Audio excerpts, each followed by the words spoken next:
Baiklah para warga masyarakat desa Konoha dimanapun wilayahnya. Berdasarkan pada episode sebelumnya, Jura dan Kode sudah mulai bergerak, bahkan mereka berhasil menculik Kawaki dari tempat persembunyian Guren. Setelah menculik Kawaki dan diberikan kepada Ego Shiba melakukan ritual di danau dan sangat tidak terduga, Kawaki muncul dengan tanda karma merah menyala serta tanduk Otsutsuki keluar di kepalanya. Kawaki berada di atas danau. Dia pun terbang mendekati Ego Shiba dan berkata, "Aku siap melayanimu." Ego Shiba pun sangat senang karena ritualnya benar-benar manjur kepada Kawaki. Namun Kawaki mengangkat tangannya dan membuka telapak tangannya, dan karma merah menyala mengeluarkan laser besar mengarah ke tempat Kode. Kode pun kaget berkata, "Sialan, kenapa dia menyerangku?" Jura dengan cepat mengeluarkan kubus balok besi seperti Isiki untuk menahan laser dari Kawaki. Dengan begitu Kode selamat dari serangan laser Kawaki. Setelah itu terjadi, Kode maju dan meninju Kawaki. Namun Kawaki tidak bergerak sama sekali dan berkata, "Apakah ini kekuatanmu, Kode?" Sangat payah sekali. Kawaki pun meninju Kode dengan sangat keras. Kode pun terjatuh di tanah, bahkan bercak merah keluar dari mulutnya. Kode sangat bingung. "Sialan, aku tak peduli jika dia tidak menjadi budakku. Tapi kenapa kekuatannya lebih besar dariku?" Jura berkata, "Ada apa ini? Kenapa Kawaki menyerang Kode?" Kawaki menjawab, "Karena aku masih Kawaki yang dulu. Hanya saja aku hanya akan patuh dengan Ego Shiba. Tidak ada terkecuali." Ego Shiba pun berkata, "Baiklah, itu tak masalah." Tapi tiba-tiba Ego Shiba meninju Kawaki. Kawaki langsung jatuh. Ego Shiba memegang tangan Kawaki dan menghancurkan tangannya. Kawaki kesakitan karena tangannya hancur. Walaupun begitu, Kawaki tidak emosi, bahkan tidak protes kepada Ego Shiba. Lalu dia berdiri tidak berbicara apapun, hanya kesakitan saja. Ego Shiba mengatakan, "Apakah kau ini benar-benar patuh kepadaku? Apa ini hanyalah taktikmu saja, Kawaki?" Kawaki menjawab, "Aku hanya patuh kepadamu dan tidak ada keraguan terhadapmu." Akhirnya Ego Shiba memutuskan bahwa Kawaki memang sudah terikat dengannya. Ini akibat ritual yang telah dia lakukan kepada Kawaki. Ego Shiba kemudian memberi Kawaki pengetahuan bahwa dirinya bisa menyembuhkan tangannya dengan regenerasi sel yang cepat. "Karena sebagian kekuatanku ada di dalam tubuhmu," kata Shiba. Kawaki pun berteriak keras mencoba menumbuhkan tangannya yang sudah hancur. Dan pada akhirnya dia berhasil menyembuhkan tangannya walaupun butuh proses. Kawaki sangat senang. Bahkan dia berkata, "Aku sangat ingin menghancurkan Boruto, apapun caranya. Tapi kenapa aku sama sekali tidak peduli dengan Konoha," kata Kawaki. Kemudian daripada itu, kita ke tempat Boruto berada, di mana pertarungan Boruto melawan dua gurunya sekaligus baru saja dimulai. Boruto dengan mode malaikat putih,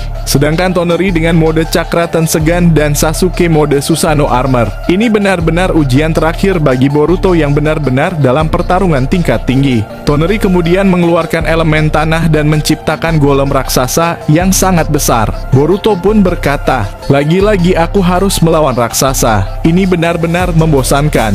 Namun ternyata golem raksasa itu mengangkat tangannya dan tiba-tiba ada cahaya hijau keluar dari tangannya dan menembakkan laser besar menuju Boruto. Boruto sangat kaget dan bersiap terbang. Tapi laser itu sangat cepat membuat Boruto tidak bisa menghindarinya. Boruto pun menggunakan kekuatan kegelapannya membuat kubah untuk menghalangi laser cahaya tersebut. Sialan, ternyata dia menyerangku langsung. Tapi tekanannya sangat kuat. Boruto bisa menahan serangannya dengan bertahan di dalam kubah kegelapannya. Namun dia lagi-lagi terdorong. Di saat itulah Sasuke maju dengan cepat menggunakan Chidori-nya dan menyerang Boruto dari arah sebaliknya. Boruto berkata, "Kau benar-benar tidak mau membuang kesempatan, Sasuke Sensei." Sasuke pun berhasil menyerang Boruto. Namun ternyata Boruto berubah menjadi bayangan hitam dan menghilang. Sasuke tidak terkejut. "Jadi kau berhasil menghindar, Boruto," kata Sasuke. Ternyata Boruto bertukar tempat dengan pasukan bayangannya secara instan, seperti teknik Ameno Tejikara Sasuke. Lalu daripada itu, Toneri mengeluarkan tinju singa dari jarak jauh untuk menyerang Boruto. Boruto berlari ke sana kemari menghindari serangan Toneri. Sedangkan Sasuke maju dengan cepat menyerang Boruto. Boruto pun mencoba menahan serangan Sasuke. Namun tinju jarak jauh Toneri mengganggunya. Boruto terkena tinju Sasuke berkali-kali. Sambil menahannya, namun Toneri tidak membiarkan Boruto menyerang balik. Boruto dalam situasi diserang jarak jauh dan jarak dekat. Sasuke menendang Boruto. Boruto berhasil memegang kaki Sasuke. Namun ternyata Boruto terkena serangan Sasuke 3 kali berturut-turut. Boruto kebingungan. Apa maksudnya ini? Padahal sudah kupegang kakinya, tapi mengapa aku masih bisa diserang olehnya? Kemudian Sasuke memegang kepala Boruto dan membawanya diseret ke pepohonan. Selagi dirinya diseret oleh Sasuke, Boruto mengeluarkan Rasengan Usuhiko dan menyerang Sasuke. Namun Sasuke dengan tangan satunya menahan tangan Boruto agar dia tidak bisa menggunakan Rasengan Usuhiko. Boruto pun mengeluarkan pasukan bayangannya dan menyerang Sasuke. Sasuke pun menghindari dan melepaskan Boruto. Namun Toneri sudah ada di atasnya dan berkata, "Boruto, bersiaplah, ini seranganku." Ternyata Toneri akan menggunakan tinju singanya dan meninju Boruto dari atas dengan serangan jarak jauhnya. Keluarlah cahaya hijau berbentuk wajah singa yang besar mengenai tubuh Boruto. Boruto terkena serangannya, bahkan tanah di situ hancur berlubang akibat serangan Toneri. Kemudian Toneri berkata kepada Sasuke, "Sasuke, gunakan kekuatan terkuatmu. Kita akan mengakhiri semuanya." Sasuke berpikir mungkin serangan ini akan membuatmu terluka fatal Boruto, tapi kau harus bisa mengatasinya. Sebagai gurumu, aku takkan bersikap lembut kepadamu. Sasuke pun menggunakan Chidori menarik petir dari atas langit. Kemudian Toneri berkata, "Aku akan memberimu cakraku untuk menarik petir lebih besar." Sasuke pun merasakan kekuatan yang meluap-luap. Dia menarik petir besar, dan muncullah Kirin yang jauh lebih besar daripada umumnya. Tapi ternyata naga petir itu tiba-tiba menghilang dan berubah menjadi petir kembali dengan bentuk pedang raksasa. Sasuke pun kaget, kekuatan apa ini? Dan ujung pedang raksasa itu siap menyerang Boruto dari langit. Pedang itu pun terjun ke bawah dan menuju ke tempat Boruto. Terjadilah ledakan yang maha dahsyat luar biasa. Bahkan petir itu masih menyala di tanah. Di sisi lain kita ke tempat Kabuto, di mana Itachi dan Sarada baru saja sampai ke tempat persembunyian Guren. Itachi pun berkata, "Apakah ada serangan selama kami pergi dari sini?" Kashin Koji menjawab, "Iya, Jura dan Kode menyerang, tapi sebenarnya tujuan mereka hanyalah membawa Kawaki, dan mereka berhasil melakukannya." Nagato pun berkata, "Semua ini salahku. Aku tidak segera menyelidikinya saat aku merasakan hal yang aneh. Tepat saat aku memasuki ruangan Kawaki, dia sudah menghilang, tapi Hidari masih ada di sana." Kabuto berpikir bahwa mungkin mereka membutuhkan kekuatan Kawaki, dan intinya mereka ingin memanfaatkan Kawaki. Dan tempat ini kupikir sudah tidak aman lagi, karena musuh sudah mengetahuinya. Tapi Nagato berkata, jika mereka mengincar tempat ini, maka harusnya mereka mengutamakan tempat ini hancur. Tapi ternyata mereka lebih memilih Kawaki. Kupikir kita masih aman di sini untuk beberapa hari ke depan. Nagato pun meminta Kabuto untuk segera percepat rencana tersebut. Mungkin kita akan membutuhkan mereka di masa depan. Aku akan sebisa mungkin menggunakan kekuatanku semuanya. Kabuto berkata, "Baiklah, aku akan segera mengumpulkan semua yang kau perlukan."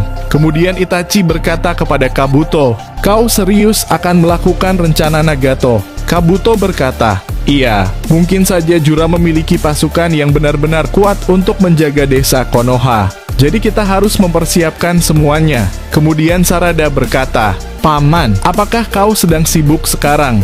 Itachi berkata, "Ada apa Sarada? Aku tidak sedang sibuk. Aku hanya sedang berpikir bagaimana caranya merebut kembali desa Konoha tanpa melawan Jubi ekor 10. Di sisi lain kita masih melihat Boruto diserang dengan kekuatan besar milik Sasuke. Pedang raksasa yang muncul dari langit menghantam Boruto. Ternyata Boruto sudah menyiapkan kekuatan mata Jogannya. Dengan kekuatan itu dia menggabungkan katana dan pedang kegelapan menjadi satu pedang, dan mengkombinasikan dengan mode malaikat putih, membuatnya menghasilkan senjata baru. Dia pun menghancurkan pedang raksasa Sasuke yang datang dari langit. Itulah sebabnya ledakan besar terjadi.